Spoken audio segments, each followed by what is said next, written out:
please.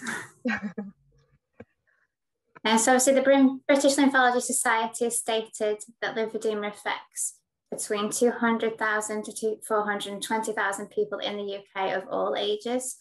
So obviously children can also be born with lymphedema.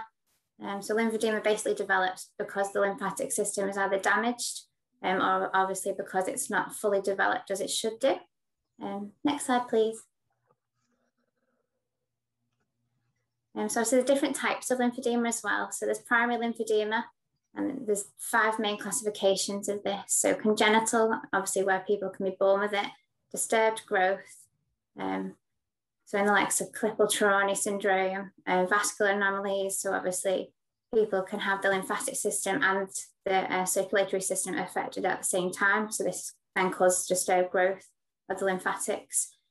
Systemic visceral involvement, so pre or postnatal, generalized lymphatic dysplasia, syndromic, which refers to a group of various anomalies, and also late onset MAGE disease, which is generally present after 1 year of age. So the next slide is just to help to obviously visualize what sort of differences there are within the classifications. And we've used this from St. George's classification algorithm of primary lymphatic anomalies. So overgrowth accounts for 17% of lymphatic anomalies, syndromic 13%. So there obviously you can see that the ears are dropped, obviously the eyes aren't quite focused as well. Generalized lymphatic dysplasia, so obviously the little girl there jumping on the trampoline, where obviously she's got multiple limbs affected, so she's got it in both arms as well as both legs. Late onset, which is the most common form of primary lymphedema, accounts for 37%. So obviously in image G there, you can see that they've got some warty growths as well, which can be quite common with lymphedema. F obviously is showing that you can have like extra eyelashes. So that's how someone with primary lymphedema will actually be diagnosed as well, the fact that they have extra eyelashes there. And congenital, obviously where someone is born with lymphedema, that accounts for 21%. Next slide, please. I wouldn't have thought they would have been that big in percentages. That's bizarre. And I didn't think it'd show in so many different ways either. Secondary lymphedema, and this is basically because of a blockage of the lymphatic system. So obviously if there's any tumours present that then press or that are growing near lymphatic nodes, it then obviously causes edema to develop. Obviously any infections of the lymphatic nodes, cancer treatment, and radiation, obviously removal of lymph nodes because it further disrupts the pathways in which lymph would normally take. Damage to lymph nodes, so obviously if someone perhaps gets their veins stripped as well, a lot of people that I see have said, oh yes, I've had my veins stripped. So that obviously as well can cause lymphedema. Immobility, as we've already discussed, so if someone is wheelchair bound or isn't very mobile, they then get dependency edema. Any accidental trauma or injury, so the likes of breaks and that causes scar tissue, that can also cause the development of lymphedema as well. Obviously being overweight or obesity exerts excess pressure on the lymph vessels, which causes them to constrict, which then obviously impedes the functioning. And rheumatoid or psoriatic arthritis, and that's basically because obviously this is an inflammatory condition, which obviously affects the subcutaneous lymphatic layers because of the inflammation that's present with the condition. So obviously there's different stages of lymphedema as well. So obviously in stage 1, that's the at-risk group. Obviously there's not very much swelling present. Stage 2, we obviously can see visual swelling. And stage 3, which is classed as the more moderate, and stage 4, which is quite severe. Obviously you've got the skin folds, tissues become quite fibrous, quite hard, doesn't alleviate with elevation.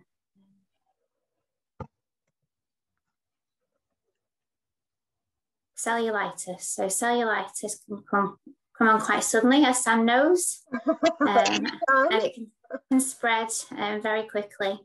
And if untreated, it can also lead to sepsis as well. So it is very serious. You do really need to get to your doctors urgently if you do notice that you get any red rash or you start to feel generally unwell. have a high temperature, any flu-like symptoms. A big one for me is diabetes, given that there are so many people that we deal with that are diabetic. So those that are diabetic have an increased risk of developing cellulitis. And this is basically because when there's any infection present, there is an increase in blood glucose. And this happens to help to fight off the infection. So obviously those that are diabetic, their bodies can't handle the excess production of glucose.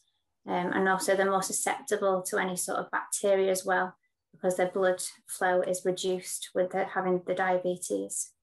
Wow. So the main thing really is making sure that you recognise the signs. And does your limb feel heavy? Has your range of movement reduced in any way? Has your jewellery become any tighter? Does it feel tight? Does your arm feel quite tight, the tissues? Is it quite painful or uncomfortable? Does it feel quite hard? Have you got any skin folds developing? Or obviously, as is in the image, if you press down, do you get any noticeable pitting or indentation? And if any of these sort of connect with yourself, it's really important to make sure that you get checked out earlier. We're very lucky here, we do now have the lymph scanner. So what this basically does is it measures the percentage water content of the tissues. So basically place it on, it gives us a percentage water content that's present. So we are now actually able to detect those earlier that are showing signs of lymphedema. Normally, in terms of assessing someone for lymphedema, we would generally take specific points and use a tape measure to measure circumferences, which would then give us our limb volume. But obviously that can be quite biased in the fact that obviously you're taking into account as well muscle mass, whereas with the lymph scanner, it does just measure purely the percentage water content that's there. Did you hold up the lymph scanner then, Emma? Sorry, I didn't have you on screen. Oh, wow. It's a very, very small device that basically just tells us how much water is actually present. Because obviously it can be quite subjective, just getting someone in and using a tape. Obviously we still do use that method, but we rely a lot now as well on the lymph scanner because it tells us how much water is actually present. Wow. Getting clever, isn't it? I was just wanted to add the recognise the signs. My arm gets heavy, but I also get an achy elbow. My elbow starts to ache, and I think it's because when it does swell up, it's the pressure on the elbow, I presume, that causes that. Yeah. Basically as well, because obviously the tissues expand with any sort of excess fluid production, that the tissues expand, which then does exert excess pressure on the joints. Yeah. So obviously not a lot of people pay attention to the lymphatic systems. We all know about our circulatory system and our heart and what all that does for us, but people don't really think about what the lymphatic system does for us. So obviously it helps us to balance fluid within our tissues. It helps our body to fight infection and also creates our immunity against any infections. And it also helps to absorb fats and soluble nutrients within our digestive system as well. So the lymphatic system consists of a network of tissues and organs situated throughout our bodies. And there's roughly 600 lymph nodes throughout your body, 300 of those being in your head and neck. And that's basically because they're there to help fight infection. Because obviously we don't want our brain to encounter any infections. So that's why we have 300 of them within the head and neck region. Wow. And lymph is basically a clear liquid that contains white blood cells known as lymphocytes, and these help to fight any bacteria and any other pathogens before the lymph then flows back into the bloodstream. So lymphatic system has special vessels called lacteals, and these are what help to absorb the fat and soluble nutrients within our intestines. So is it the lymph, sorry, I'm just jumping in, is it the lymph fluid that like seals a scab, like at the white stuff, the clear stuff? Is it the same? It's basically the plasma that causes the blood to clot and then forms the scab. Right, okay. That comes first. That's further on in the slides. There is something about formation and healing. So obviously there's just an image there. So obviously you can see all the lymph nodes situated throughout your body and obviously the organs involved with your lymphatic system. So if you could just play that short video for us.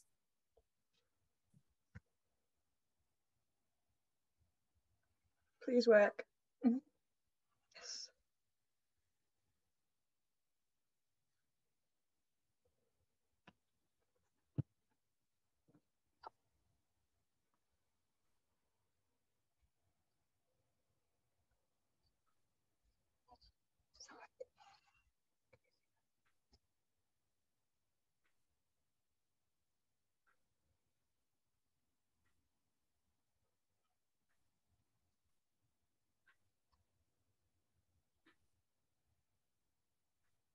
Doesn't seem to have any sound, Sam.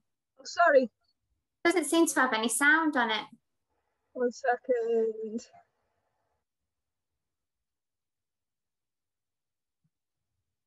It's playing here.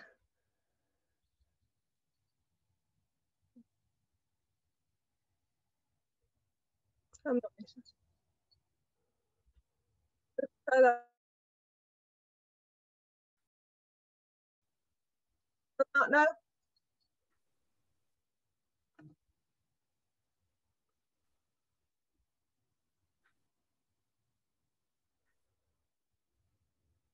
So obviously here it's basically showing you how the blood plasma then filtrates and enters through the lymph nodes, where it's then obviously filtered and all the excess waste products and that are then filtered out before it then returns back via your venous system.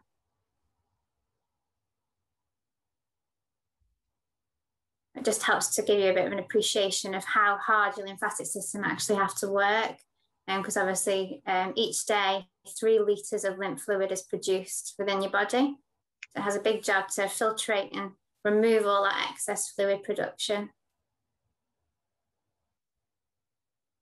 Obviously, if anyone does want to watch that, you can obviously access it via Cancer Research UK as well, because it is on their website. Okay, apologies about that. I don't know why it didn't do it. Now you're going to ask me to go back, aren't you? This is going to be fun. Let's see. I'll have to go into it again. From what slide are we on? Oh, 1 moment.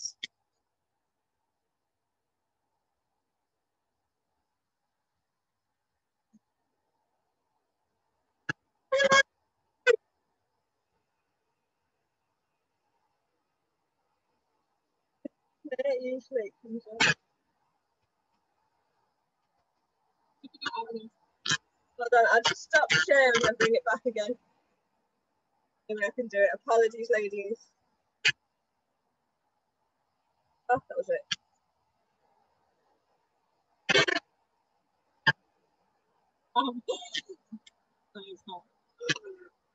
Wait, you can just stop. Thank you. That was enough of that one. Sorry about that, Emma. I'll be back now. It just went straight on to the next one for some reason. Right, okay, and then I want to screen share again. I have to come out of it to do it. PowerPoint. Share. I hate my computer right now. Right, seeing it? A couple more after that. Okay. Yeah, this one. So obviously people don't realise about the lymphatic ducts within our bodies either. So obviously the right lymphatic duct drains the upper quadrant of the right part of the, as you can see on the image, and the thoracic duct drains the other half of the body. So that actually has a more difficult job to do because it has a larger area to drain. So often some people come in and they'll say, oh, you know, I've got swelling in my right leg because that's the side I've had issues with, but I've also developed swelling on my left leg. And that's basically because obviously that quadrant of the body has to drain both lower limbs. And they have actually shown through fluoroscopy that some of the fluid from this affected side will actually drain into the other side as well. So in terms of assessment and that as well, for some patients, apart from using the lymph scanner and also doing circumferential measurements, they will have lymphoscintigraphy. So that's basically where a dye is obviously injected within the lymphatic vessels and it is then tracked to show how well the lymphatic system is actually working. So one of my ladies is a police officer. She recently went to have the lymphovenous anastomosis surgery. That's basically where they connect a small lymph vessel up with a vein. And when they tracked her, they actually found out that she naturally had a sluggish lymphatic system anyway. So obviously she was then therefore more predisposed to developing the lymphedema in the first place. Wow. Wow. So if I've got like my left arm has got the lymphedema, so would I be better like sort of trying to massage everything down towards my legs to help get rid of it? No, obviously in terms of upper limbs, we generally use our SLD, our self-lymphatic drainage, and massage up and across to the alternative side where there are still functioning lymph nodes. So obviously if people have full axillary clearance and they have all the lymph nodes taken away, we'd then massage up and across the alternative side. Although if someone has bilateral, we'd then also massage down into the inguinal nodes. Right. So it's basically helping to direct the lymph to an alternative way. Because obviously over time, it can learn a new pathway, if you like. Gotcha. Interesting. Bit gory this time, my apologies. Obviously the lymphatic system does work closely with the circulatory system. So you can see there how closely linked obviously the blood vessels are with the lymph vessels. So plasma basically escapes your lymphatic, basically escapes the blood capillaries and then forms interstitial fluid around our cells. And the fluid then enters the lymphatic capillaries where that's when it then becomes lymph. And the lymph then travels from your lymphatic vessels to the nodes where it's then filtered, and it then passes through the right lymphatic and the thoracic duct on the image that we've just seen. And then it eventually returns to your venous system via your internal jugular and your subclavian veins. So is that yellow stuff the lymph ones? Yes. Gross. And that's the intestines. In case you're wondering where it's from. That one off. So obviously a lot of people say, well, why have I got lymphedema? Why has it developed? So just to get some understanding of what actually happens to the lymphatics throughout obviously treatment. So obviously cutting of the skin basically damages the initial lymphatics. Obviously removal of the lymph nodes then impacts the siphoning effect of lymph from your arm and your breast. And obviously sentinel lymph node biopsies cause 5 to 11% of lymphedemas, but unknown numbers of breast edema, but there has been an increase in those that have developed breast edema since they've had sentinel lymph node biopsies. So obviously the higher number of lymph node clearance does place a higher risk on someone developing lymphedema as well. So basically, obviously chemotherapy, so obviously your body has a lot of toxins pumped into it, and that when you're on chemotherapy, and the lymphatic system then obviously has an excess burden to help remove these toxins. Obviously it can cause inflammation of your lymphatic vessels as well, which can then trigger the lymphedema. And obviously due to your lymphatic system, your immune system being compromised, obviously it does increase your risks of getting infections like cellulitis. And obviously because of the steroids that people are often needing to take while they're on the chemotherapy, it can obviously cause increased weight gain, which then, as we've discussed, it does place a burden on your lymphatics. Next slide, please. So radiotherapy as well obviously damages the lymphatics and can cause severe skin reactions as well. It can then obviously onset infections, obviously fibrosis, obviously the way in which radiation works, it does cause hardening of the tissues, which can then constrict your lymphatics. And radiation to the remaining lymph nodes obviously can affect the good lymph nodes, which can then cause them to become quite hard, which can then also affect their functioning. So just to get some understanding of scar tissue and obviously the effects of it. So your blood basically clots and forms a scab to help protect the wound from infection, while inflammatory chemicals and white blood cells then protect the area. And the epithelial cells then multiply to create granulation tissue repair to help restore the damage and the blood supply to the area. And then this is where the scar tissue is formed. And excess collagen can then cause lack of flexibility, which can then lead to pain and dysfunction.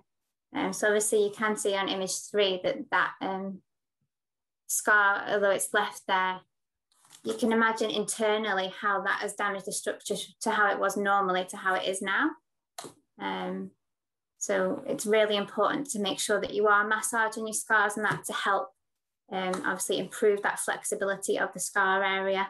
They used to actually say that lymph did not pass through scar tissue at all, although studies over the years have actually shown through lymphoscintigraphy that it actually does, although it's only a minuscule amount, lymph can actually still pass through scar tissue. And so obviously by helping to obviously improve the movement within your scar tissue, just massaging it daily, can help to obviously further improve the flow and reduce the risk of lymphedema as well. If you could just play that video for me, please, Sam. I'm just seeing if I can change the sound system, see if it'll work now. Hold on 1 second. Why do I have to mess with stuff, honestly? Okay, close that. Right, let's Do you think, given that everyone uses Zoom and everything now, that they'd make these far more easy to do? I know. Let's see if it works now.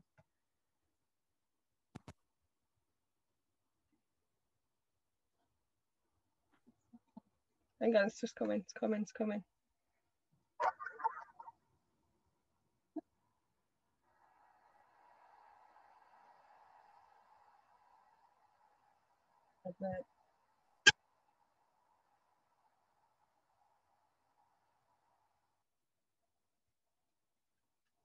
Right, okay.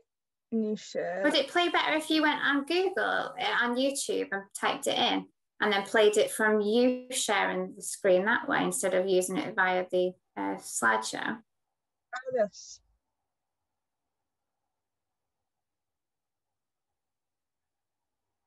Hear that? No, there's still no sound with it.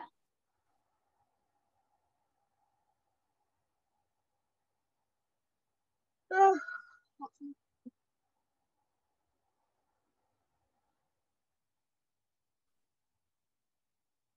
Can I do that? No, it's not saying.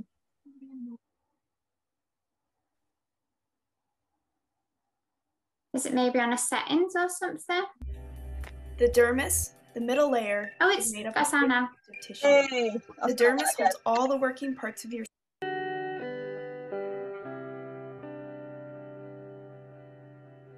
skin is the main component of the integumentary system, and it is the largest organ of the human body. It acts as a barrier against harmful chemicals, damaging UV light, viruses and bacteria, and physical trauma. When skin is injured, it has an intricate response system poised to repair the damage. Your skin is astoundingly complex.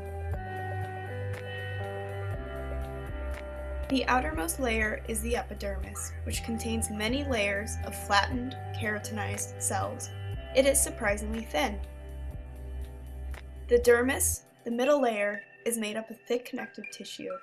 The dermis holds all the working parts of your skin, like blood vessels and nerves, as well as the hair follicles and sweat glands that extend upwards through the epidermis to reach the surface. Finally, the hypodermis, or subcutaneous layer, contains connective tissue and fat that acts as a layer of padding and insulation. A scar is likely to form when an injury slices through all three layers of skin to the hypodermal layer. First, blood flows from the severed blood vessels, filling the wound. Clotting proteins in the blood are activated and follow a coagulation cascade that produces a gel-like clot. This dries and forms a scab. Underneath the scab, cells called fibroblasts get to work filling the cut. They are activated by injury to the skin and migrate to the wound site. Fibroblasts produce collagen, a fibrous protein that allows cells to withstand stretching. Collagen is produced within the fibroblast and then secreted. The collagen is deposited outside of the fibroblast to form a fibrous matrix. Over time, the deposits of collagen fibers builds up and eventually replace the scab tissue with scar tissue.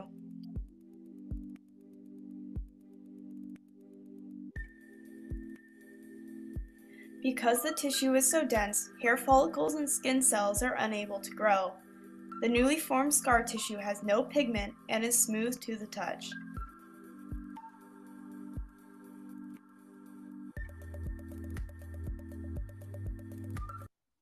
Awesome. Right, I'm going to stop that one before it goes any further. And let's see if I can go. Got Jess inspecting her scars now in front of me. Right, so if I close that, stop share, come back to you and start a share. Oh, we've got some stuff in the chat there. Let's have a little look as well. Oh, is it you? Okay, and start a share screen again and get back to, I'll have to go back. Oh, we were there, weren't we?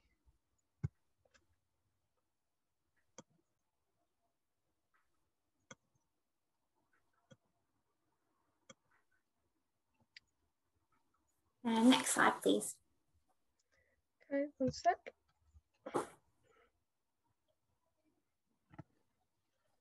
So obviously a lot of people often come in and say, I know that I'm not supposed to lift heavy things. I've been told I can't have my bag on this side. So NICE guidelines that came out in 2018 actually now say that people don't need to restrict their physical activity. Obviously then there's no increased risk with air travel, traveling to hot countries, manicures, hot tubs, or any other sports issues either. Because most often people say, oh, so I can't have a spa day with my friend, can I? And I'm like, well, yes, you can. But obviously, if you have like your nails done, just make sure that they don't cut the cuticles and things like that, be sensible. Obviously, a lot of people get a bit panicky as well about having blood tests on the affected side and their blood pressure. Again, they've now said that if need be, obviously they will and they can use the affected side to take it from. But obviously, again, just make sure you keep it covered.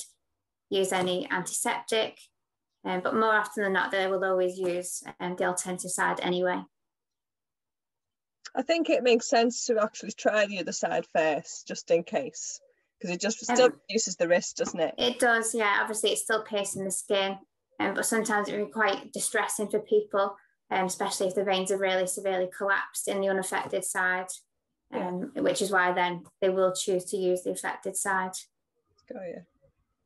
So obviously what can be done to help people with lymphedema. So again, obviously maintaining a healthy weight. There's numerous sort of health programs and that people can now access through the GPs. Some of them do like free 10-day taster sessions with gyms and that people can access. There's numerous sort of clubs, walking clubs, things like that are about. Skincare, obviously, forever droning on about skincare. And now that we've looked at the skin and how important it is, it's really important to make sure that you are moisturising regularly, because obviously, especially if you've got a swollen limb, the tissues are more prone to cracking. But obviously by putting moisturiser on, it'll help to reduce that from happening. So obviously exercise, so obviously your lymphatic system doesn't have a pump. It does rely on muscular movement in order to cause your lymphatic vessels to contract. So it's really important to exercise daily, whether it just be a simple brisk walk or whatever, or just doing some movements while you're watching your favourite programme. It's things that can easily be incorporated throughout your day. Obviously compression garments as well. So we use these with people and they basically, those that wear them, what the compression garments do is they basically apply an active force against your muscles, therefore causing them to contract and helping to have a pumping effect on the lymphatic vessels. Those with really severe and chronic edema obviously will come in for 2 to 4 weeks. That this will basically consist of complete decongestive therapy. So they'll have obviously the skincare, manual lymphatic drainage, compression therapy, either with bandages or a compression system, and exercise. And this will be carried out every day for 2 to 4 weeks. Most often than not, we do it over a 3-week period. So obviously some people do find it quite difficult coming in every day. Is it something that once you can get it right down, it will stay away, or is it something that needs maintaining continuously? It is something that generally needs maintaining continuously. Obviously, those who don't continue doing what they need to do, they have a 55% increased risk of continuous cellulitis infections. Wow. So it is important that people do obviously keep up, making sure they're replacing the garments, doing all the skincare and everything, and their exercise. I have had people where, I've had one lady, she started off in a large compression garment. She's now in a small compression garment because, she's really persisted and she's done so well at reducing her limb. It varies from person to person. It depends. It's like anything in life. You'll get out of it what you put into it. And I think one of the surprising things that you told me was that even if you haven't got lymphedema, you should be doing these exercises to prevent. Yeah, it's a definitely. preventative thing as well, isn't it? Yeah. Obviously, you know already that your lymphatic system's compromised. So the best thing that you can do is do everything you can to help increase your risk of reducing it, getting it. Obviously, there are things that can't be helped, like the impact of surgery, and that, like we've discussed, you know, that can't be helped. But it doesn't mean to say that you can't obviously make sure you're doing your exercise, your skincare, keeping on top of your weight management. They're the three main things in terms of helping to reduce the risk of developing lymphedema. Brilliant. So obviously those that we see have various compression garments. So this is one of them. They're quite light. Obviously people complain in the summer that they get very warm, understandably. There's various types. So obviously some people have it where they stop at a wrist, other people have it where they cover the hand. And this end on here is obviously a wrap system that we use as well. So sometimes patients will be required to wear both of these. So obviously they'll have a day sleeve on and then they'll have a wrap over it as well, just to give them a double layer of compression to help get on top of the edema if it's not been very well managed. Next slide, please. Oh, sorry. So obviously as well, they're required to wear nighttime garments. So our first one is a Mobiderm. That's basically adjustable straps.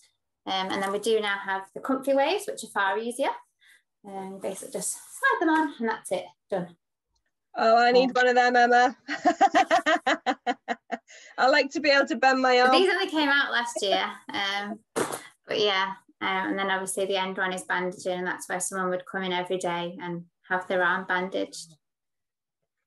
So obviously different forms of treatment as well, which I've not put on the slides, but I'll talk you through. So obviously we use the oscillation machine here in the centre, and that basically attracts and releases the tissues. It basically helps to have like a pumping effect on the lymphatic vessels. And we do also loan laser therapy occasionally, but it's very expensive. It's nearly £5,000. Oh my goodness. So we loan that as well, and that works on phytomyomodulation. So that basically helps to activate the cells and helps to improve the functioning, if you like, helps to wake them up and get them to work a bit better. And we also have intermittent pneumatic compression devices. And that's basically like a big sort of cuff that someone would zip onto their arm, and the machine then has 12 chambers, and it sort of has like a rippling effect within the chambers. So patients can loan these direct as well from companies, or I say occasionally we do loan them off them and do have them here in clinic as well. Wow. So obviously sometimes people say, oh yeah, but I don't have time for this, I don't have time for that, and that's understandable. But sometimes just, you know, doing little things at a time. I don't know, I'm going to focus on the skincare and making sure that you do that consistently. And you know, if it all seems a bit too much trying to do everything all at once, just focus on one thing and hopefully the rest will follow. I like that slide. So let's flow. So I want you to all get up for me. So we're just going to go through what's called a tripudome movement system. So obviously breathing is really important for our lymphatic system as well. Obviously the tripudome movement system basically encompasses breathing and movement. So we're going to start off with what's known as breath of joy. So we're going to breathe in, lifting our arms up, and then we're going to breathe out. We're going to breathe in again. And breathe out. And one last time, breathe in. And out. And we're going to breathe in and stretch over to the left. So breathe in. And breathe out. And breathe in, stretch over to the right. And breathe out. And another breath of joy for me, breathe in. And breathe out. People don't often pay attention to the head and neck either, so we're going to breathe in. Lower your head to the center. And breathe out. Breathe back in. Look to the left and breathe out. Breathe back in. Lifting your head up to the center. Breathe out, looking back down. And breathe in. Look over to the right and breathe out. Breathe in, look up, back to the center and down. And another breath of joy, breathe in. Lifting your arms up and breathe out. And now we're going to do what's known as butterfly movement. Obviously with all these movements, just make sure that you're moving within your own range. Don't feel as though you have to force the movements at all. So we're going to breathe in, bringing our arms as far as we can behind. So behind your back like so. And then breathe out, bring them in front. Again, breathe in. And this just really helps to open up the chest as well. Breathe out. And finally, last one, breathe in. And breathe out. And again, we're just going to go back to a breath of joy. So breathe in for me. And breathe out. And we're going to pump our arm up. Bring it in front of us. Stretch forward. Breathe in. And release. Breathe out. So breathe in. Breathe out. Breathe in. And then another breath of joy. And breathe out. And we're going to pump and push. We're going to pump our arms up and push out. Breathe out. Breathe in. And breathe out. And breathe in. And breathe out. And change arms. Breathe in. And out. Breathe in. Breathe out.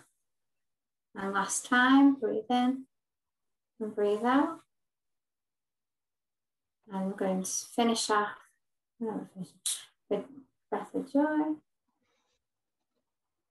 And it's also important to use our legs as well. So we need to just squeeze. So we're going to squeeze, breathing in and breathe out. Breathe in and out. And last time, in. Out. And obviously this is really important because especially when we're doing self-massage, obviously if we do have bilateral, we do need to make sure that we're working these inguinal nodes. So by doing these movements, we're just helping to squeeze those nodes, to help activate them, wake them up. We're just going to move on to the other side. So breathe in and breathe out and in and out. And last time, breathe in and out. And again, breath of joy.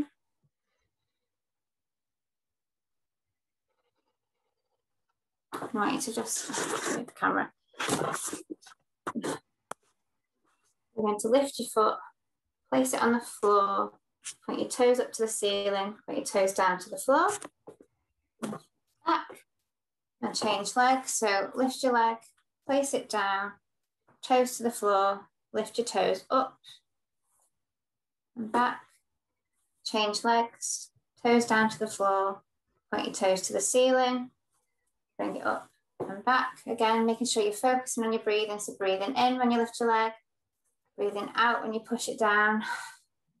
Breathe in when you push your toes to the ceiling. Breathe out when you lift it back up. And last time on this leg. And then we're going to breath of joy. Now we're going to float our arms up, breathing in. Again, just the way you can. Breathe out. Breathe in. Breathe out. And last time, breathe in. And breathe out. And finish with a final breath of joy.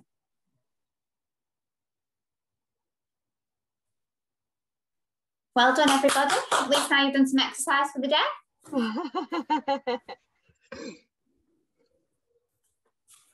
Got another slide, Emma? Pardon? Is there another slide? Yes, there's just a final one, just to say thank you, obviously, for asking me today. I know, really. Hope you found it informative, and obviously, if there's any questions, I know you said that you've put our email as well on your newsletter. So if anyone does want to get in touch at any point or anything like that, please do. We've also put the links to the ones that you provided me with in the chat, so if anybody wanted to contact that way, they can do. Has anybody got any questions they'd like to? Are there other self exercises to help with thoracic lymphedema? is one of the questions we've got. Obviously, especially with thoracic, it's mainly just making sure that you really are opening up the chest. Obviously, doing that flow system that we've just done obviously does incorporate a lot of chest opening exercises to help with the upper thoracic. Even just sort of pressing into the wall and doing wall push-ups, so pressing in and out. Simple things like that that you can do at home that you don't require any sort of equipment for. Getting a scarf as well, using a scarf is really useful, especially if people find it really difficult with the movements with their arms, to enable them to actually partake with doing the movements. So getting a scarf and using a scarf to push in and out, things like that, or pushing up and down, they really help to work that upper area. Okay, next question. Let me see. I have a wooden splinter in the end of my finger on my side, which I had the lymph nodes removed. It's well and truly stuck. I tried to remove it and now finger is sore and I think it's still there. What do I do to avoid risks of cellulitis or lymphedema? If you definitely can't get it out yourself, I would definitely say go to like the urgent care centres and get them to have a look as well, and they'll perhaps get it out for you, because obviously you don't want it left in there and then obviously causing an infection. I think a lot of it, if you can get some of those antiseptic creams and cover it with that as well. Yeah, sometimes using the creams and that do help, or like hot compress. Sometimes some people find heat helps to draw it out. There was one, I'll have to look if it up. It's been in there a while though, I would definitely say to get it looked at, because obviously you don't want it left in there for too long. There was one I saw on YouTube a while back, something to do with baking soda and something, and you just soak it and it'll automatically bring it out. So I don't know whether that'll help or not, but it is anything intrusive, you know. Let's see. Thank you, very interesting. I've had lymph node removal and due to start radio in a few weeks. Should I start all of these days services now to not help get them? Oh yeah, exercises. I think that's it. Should I definitely say all these days exercises to help not get lymphedema? Yeah, I would definitely say keep up with your exercises. Obviously as well, going throughout the treatment, make sure that you do keep up with the cream and that they'll provide you. Make sure that you really, put that on every day as they advise. Okay, Lindsay Smith. Once you develop lymphedema, have you got it for life or does it come and go? Obviously, lymphedema is classed as a chronic condition, and that's basically because it is a lifelong condition. At present, there isn't actually any cure for it. Obviously, there's various surgeries, like I mentioned, with the lymphovenous anastomosis and liposuction, which they do offer, but they're not available on the NHS. Obviously, someone that I know, as I mentioned, she paid £14,000 to have the LVA. And is that the one who went down south to get it? I think I know the same thing. It was at the Royal Marsden that she actually had it, yes. But obviously it didn't really give the result in terms of reducing her arm as she would hope. But she has said that, yes, she would advise it to people because her arm doesn't throb like it used to. Right, okay. So the comfort-wise, it's a little bit better. Okay. Everyone gets different outcomes. There has been studies down in Oxford where they've done the LVA and people have obviously managed to reduce it completely. But again, obviously they're still required lifelong wise to wear compression garments. So it's okay having that surgery, but it's not taking away the use of needing a compression garment either. Yeah. How long does it take to reduce the fluid on the chest and breast? I haven't been given any chest compression. Seems my scar tissue has caused it. Also had pain all over ribs, soreness and tenderness, but now gone. Has it been looked at all? Obviously post-surgery naturally anyway. We generally say about 6 to 8 weeks after surgery. It is normal for any swelling and that to be present, because obviously that's what happens post-surgery. It all accumulates and that to help make sure that there isn't any infection going to develop there. So we generally say to someone that says, oh, I've got swelling, has it been any longer than 6 to 8 weeks? Obviously, in terms of diagnosing lymphedema, it's generally something that's been present for 3 months. And we wouldn't generally diagnose someone if they said, oh yeah, I've had it, say 3 weeks. Right. We'd say, well, it needs to be consistently present for 3 months. Kirsty, have you got a question? Yeah, I was just going to say, because it's me that posted it. Mine appeared, I got a bit excited about doing the Maggie's 50-mile run challenge. So I just wanted to pick up on that no exercising thing. They said that I had all my surgery and everything last Easter, and then my radiotherapy after that. I had chemotherapy 6 months before. And I think it was a kind of a perfect storm, because I haven't done running, and I wasn't doing a massive amount, so like 2 miles a day, but I haven't run for like 20 years. I mean, this body's not designed for it anyway. And combined with probably wearing an over tight sports bra that was pressing on the scar tissue. And they think what happened was too much strain with the running on the lymph system combined with a too tight bra on scar tissue. So I got it. I thought I'd got away without lymphedema, and it happened. It came up at the end of January and February around the chest wall, so it goes from the armpit down to the ribs, and there's a swelling under there.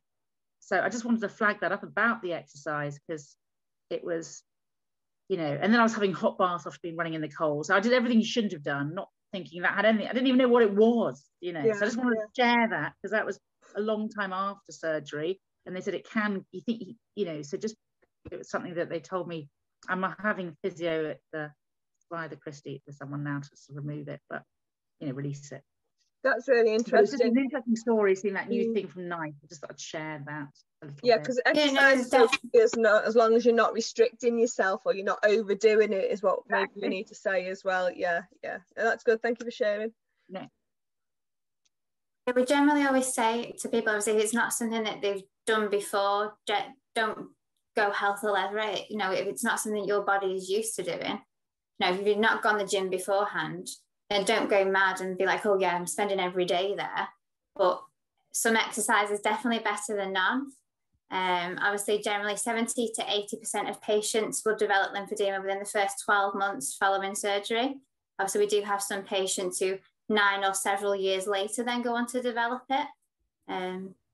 It is different for everybody, but like you say, if you've had something perhaps compressing on there, it could possibly have contributed. Do you have any sort of compression vests or any foams that you use? No, I think because they've got me doing that effleurage, that rubbing it down and up. Yeah, you're doing self-massage.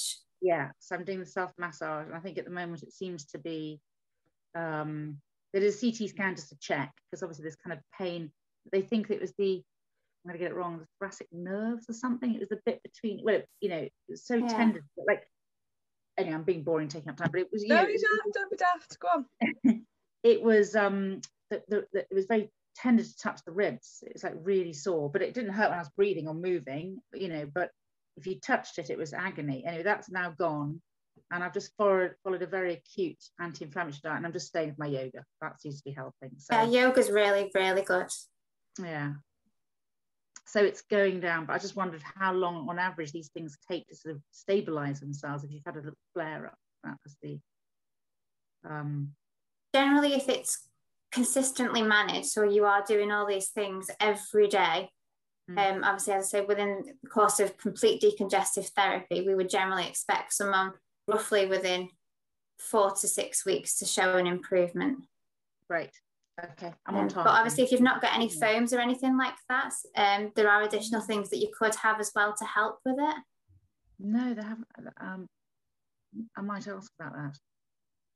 Yeah, we basically, within clinic, we use what's known as like lymph foam, and it's basically specialised foam that people can then put inside their bras and things, just to help sort of have like a massaging effect on the tissues to help increase lymph flow.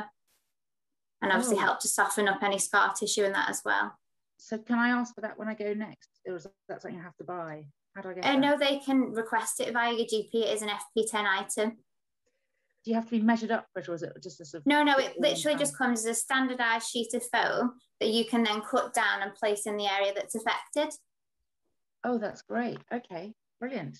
Thank you, I've written that down. Awesome. Kirsty, can I ask if you had a breast removal on that side? Sorry? Have you had a breast removal on that side as well? No, it was quite a large lumpectomy though. The scars sort of 4 inches, and then I had sentinel nodes taken out. So do you have like a prosthesis at all? No. Right, it's okay. We had a lady on talking about prosthesis yesterday, and I was showing her my one. She said, if you have a prosthesis and you've got things, we have different designs in them there. Oh, I'm gonna go that way. Mine is to help with airflow, and it also massages the area and help with lymphatic drainage as well. So, you know, I was going to say, if you have a prosthesis, maybe you could swap it for one of these type as well. That might help. Well, it's interesting because I think they think I've got some sort of fluid over the breast as well, because it is definitely still, you know, it seems to have sort of, you know, it's all fluidy all around there. So so that might help. Thank you. Could that be like? Did you have any seroma? What's seroma? Post-surgery, quite often you can get like a seroma that requires aspiration. Did you have to have any aspiration? No, but sorry, I'm conscious I'm hogging everyone's time, but that's what we're here for. I'm very keloidy. I've had several surgeries before, and scar tissuing is a big problem for me. I've had to have surgery to remove scar tissue surgery, if you see what I mean. So I think I've just got a lot of scar tissue all down the side.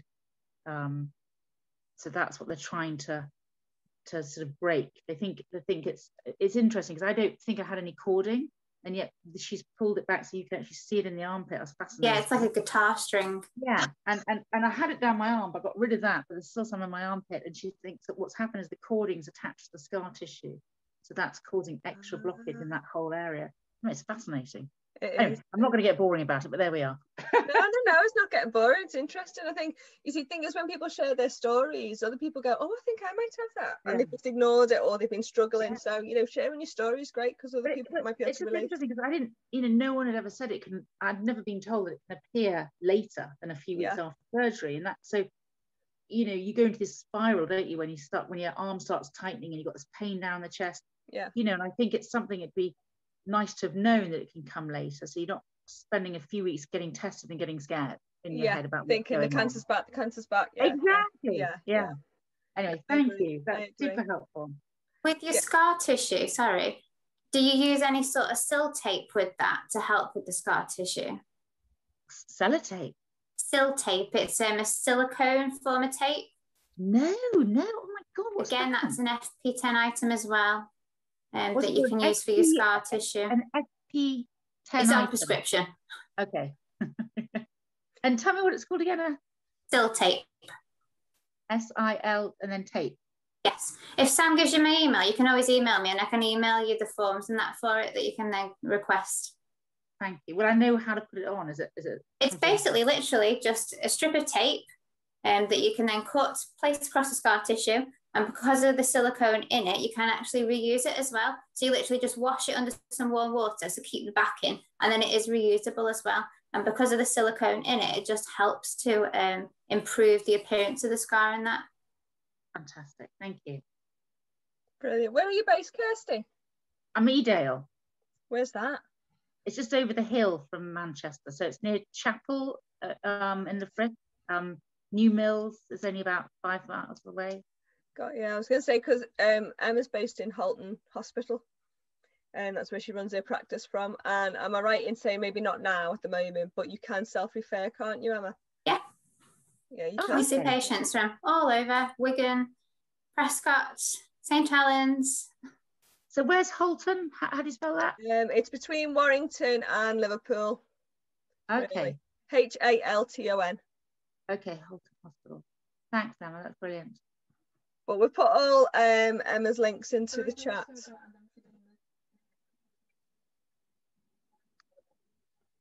Right, okay, so in our Sam's Diamonds, if you become a diamond... I'm a diamond. I'm a diamond now. So in the newsletter, there's a big lymphedema information page going out in it this month. So you'll get to see all that stuff as well, so that'll be helpful. Thanks. Okay, I'm wonderful. Shut myself up now. Behave. Okay, well, Emma, thank you so much for that. Has anybody else got any more questions, or are we all happy with that? Because we've got an hour now, so it doesn't matter if we run over slightly, but unless Emma's got appointments. Again, obviously going back to the lymph scanner, that's one of the reasons why I actually asked for it, because obviously generally with lymphedemas, especially of the arms and legs, yes, we can tape measure them. But obviously because lymphedema can develop anywhere, especially in the breast and chest area, and that's the good thing about the lymph scanner, because obviously it gives us the reading as to how much water is present there. Whereas we didn't have that previously. Obviously, normally people would just visually assess and sort of palpate the tissues and look at. But that's why we now have the lymph scanner, because I was saying, well, we need another form of assessing these areas, especially with genital patients and that as well, just to have a marker in terms of assessing. Gotcha. No, it makes sense, and it makes it more exact as well, doesn't it? Which means you can tell me off more when you see that it's gone up or down, because you've got an exact figure. The computer doesn't lie. Oh no, listen, thank you so much for coming on, Emma. Really do appreciate it. You've been amazing. Very thorough as usual. Thank you for having me. That's fine.